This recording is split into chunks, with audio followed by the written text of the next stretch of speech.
Alright, today I'm discussing if an asymmetrical neck profile is worth it, what it is, how it benefits you, why it matters or not. I have these two Abasi Concepts Laradas, one with an asymmetrical neck profile and one without, and I'll be sharing my thoughts on if this asymmetrical neck profile really makes a difference, if it's more comfortable. I'll also be discussing if 6-string or 7-string guitars benefit from this too. The purpose of this video is to share my experience as a source of information. And by the way, this video is not sponsored by any of the brands shown.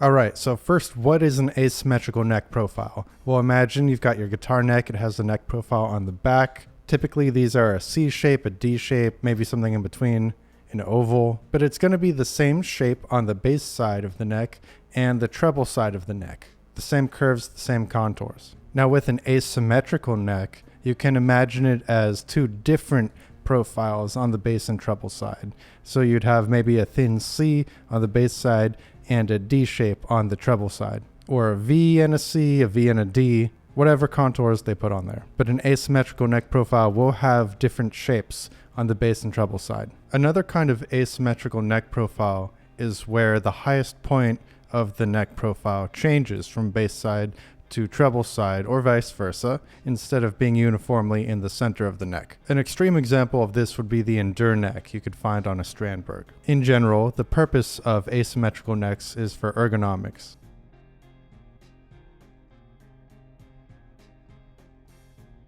So why do this? Well, you might feel more comfortable having different shapes on different parts of the neck as you're playing thumb behind the neck. Maybe if you're playing the more bass side strings, it's more comfortable to have a thinner neck profile.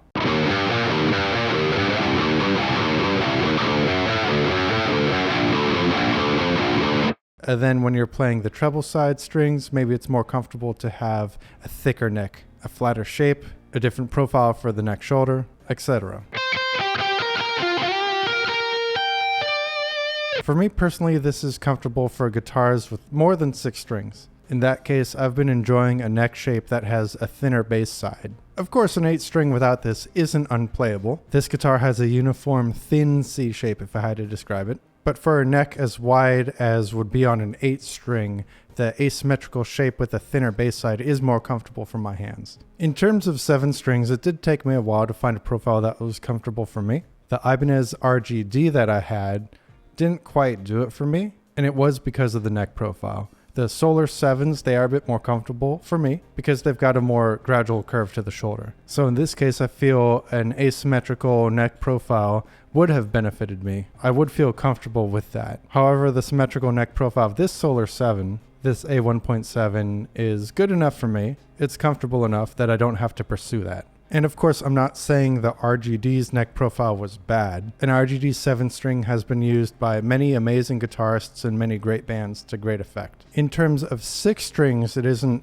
strictly necessary for me to have an asymmetric neck profile, but it might be great for you. For necks with a width that accommodates 6 strings, a symmetric neck profile is fine for me. Of course, with this Ibanez here, the neck profile is a bit flatter, a bit thinner. So when I'm playing the treble side strings, I've got my thumb behind the neck. It feels pretty comfortable. And by the time I'm up on the bass side strings, my thumb is on the shoulder right there. And the shoulder doesn't have too steep of an angle. So it's perfectly comfortable for me. Maybe if I had different hands or smaller hands, something like that, an asymmetrical neck profile with a thinner bass side would suit my playing style. So while I personally am fine with a symmetrical neck profile, maybe an asymmetrical would work for you. Of course, asymmetrical neck profiles aren't great just because they're crazy different. I had a Les Paul Modern that had an asymmetric neck profile where the bass side was thicker and the treble side was thinner.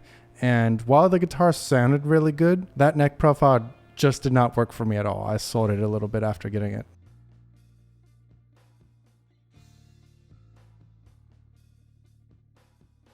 So my overall thoughts, what this video has been leading up to, is it necessary to have an asymmetrical neck profile? Is it this amazing thing that's going to improve every guitar it's on? Well, no, the answer is no. An asymmetric neck profile is just like any other neck profile. It's just another option. Whether it works for you depends on your playing style, on your hands, what you like to do. Maybe you prefer a thicker neck and you like really wrapping your hand around it. Maybe you want the thinnest neck possible and you want to play with the thumb behind the neck like this. Or who knows, maybe you want a thin neck and still want to wrap your hand around it. The point is that it's really good to have different neck profile options, and it's important you find what's comfortable for you. You know, guitars are tools to make music, so it's important to find what works for you the best. Is an asymmetrical neck profile unnecessary though? Also no. Again, it's good to have options. So that's a quick rundown and my thoughts on asymmetrical neck profiles. What do you think? Have you found these are comfortable for you? Do you find these unnecessary? Let me know down in the comments below. Of course, this is YouTube, so I have to say the YouTube things. Be sure to like, comment, subscribe, share the video, print out every frame and mail it, join the Discord, check the socials. If you're looking for something cool to listen to, I've got my music on all major streaming services. I've got some original songs and video game covers. And as always, peace.